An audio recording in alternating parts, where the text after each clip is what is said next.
बिस्मिल्लाह वस्सलातु वस्सलामु अला रसूलिल्लाह। पिछले कुछ दिनों में नाज़िया इलाही ख़ान मलऊना खबीसा हरामी उद्दहर, जिसने अल्लाह के प्यारे नबी अलैहिस्सलातु वस्सलाम और हमारे मुसलमानों की माँ उम्मुल मुमिनीन हज़रत आयशा सिद्दीक़ा रदियल्लाहु तबारक व तआला अन्हा की शान में नाज़िबाना कलिमात और गुस्ताखी करने की जुर्रत की। इन्हें सबको मालूम ये चीज़ है कि मुसलमानों की जान और मुसलमानों का सुकून ये नबी पाक सल्लल्लाहु अलैहि वसल्लम से जुड़ा हुआ है।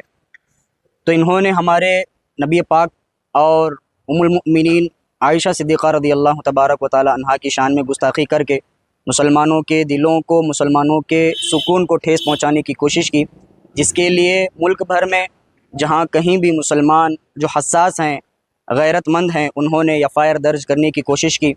और मैं ये समझता हूँ कि एफ़आईआर दर्ज करना भी ईमान का सबसे निचला हिस्सा है, जिसके तहत हमने भी हुबली में साइबर क्राइम पुलिस स्टेशन घंटीगिरी में आकर एक एफ़आईआर दर्ज करने की और एक आईटी एक्ट के तहत एक फरमाइश और गुजारिश पेश की है, जिसके लिए एसीपी साहब ने हमें ये उम्मीद दिलाई है कि जो भी इसके अगेंस्ट कार्रवाई है इंशाअल्लाह हम वो कोशिश करेंगे करने की।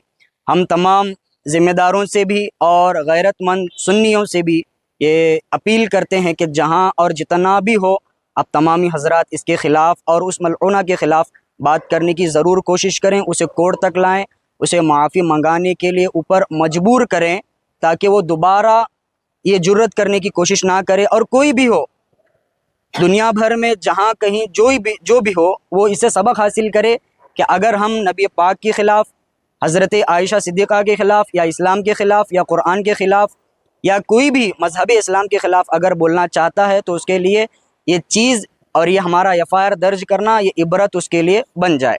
हमारी कोशिश यही है कि हम आखिर तक इंशाअल्लाह तबारक व तआला उसके ख़िलाफ़ जो भी एहतजाज है हम वो करने की कोशिश करेंगे। मैं शुक्रिया अदा करता हूँ हमारे गणेश पेट के जितने भी नौजवान हैं और हमारे बढ़िया सर हैं, इन्होंने काफ़ी हद तक अल्हम्दुलिल्लाह तबारक व तआला कोशिश की और हमें भरोसा दिलाया और हमारे कंधे से कंधा मिलाकर यहाँ तक हमें लाने की कोशिश की। और हमने इसके बाद जो एफ़आईआर दर्ज कराने का और जो आईटी एक्ट के तहत जो भी हमने पेश किया है, अल्लाह तबारक व तआला हमारी कोशिशों को कबूल फरमाए और उस मलऊना को अल्लाह तबारक व तआला गारत फरमाए, बर्बाद फरमाए, उसे जल कर, उसे सड़ा कर अल्लाह तबारक व तआला मौत अता फरमाए। ಅಸ್ಸಲಾಂ ವಲೈಕುಂ ವರಹಮತುಲ್ಲಾಹಿ ವಬರಕಾತುಹು. ಇವತ್ತಿನ ದಿವಸ ನಮ್ಮ ಪ್ರವಾದಿ ಪೈಗಂಬರ್ ಮೊಹಮ್ಮದ್ ಸಲ್ಲಲ್ಲಾಹು ಅಲೈಹಿ ವಸಲ್ಲಮ ಶಾನ್ದಲ್ಲಿ ಅವಹೇಳನಕಾರಿ ಹೇಳಿಕೆಯನ್ನು ನಾಜಿಯಾ ಇಲಾಹಿ ಅನ್ನುವಂತಹ ಒಂದು ಮಹಿಳೆ ಕೊಟ್ಟಿದ್ದಾಳೆ. ಅದರ ಸಲುವಾಗಿ ನಾವು ನಮ್ಮ ಹುಬ್ಬಳ್ಳಿ ಧಾರವಾಡ ಸೈಬರ್ ಪೊಲೀಸ್ ಸ್ಟೇಷನ್ದಲ್ಲಿ ಒಂದು ಫಿರ್ಯಾದಿಯನ್ನು ದಾಖಲು ಮಾಡಿದ್ದೇವೆ. ಹಾಗೂ ನಮ್ಮ ಅಸಿಸ್ಟೆಂಟ್ ಕಮಿಷನರ್ ಅವರು ನಮಗೆ ಆಶ್ವಾಸನೆಯನ್ನು ಕೊಟ್ಟಿದ್ದಾರೆ.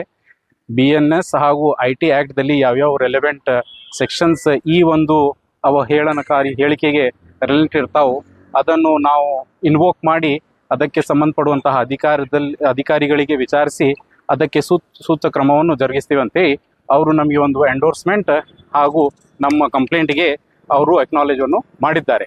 Okay, so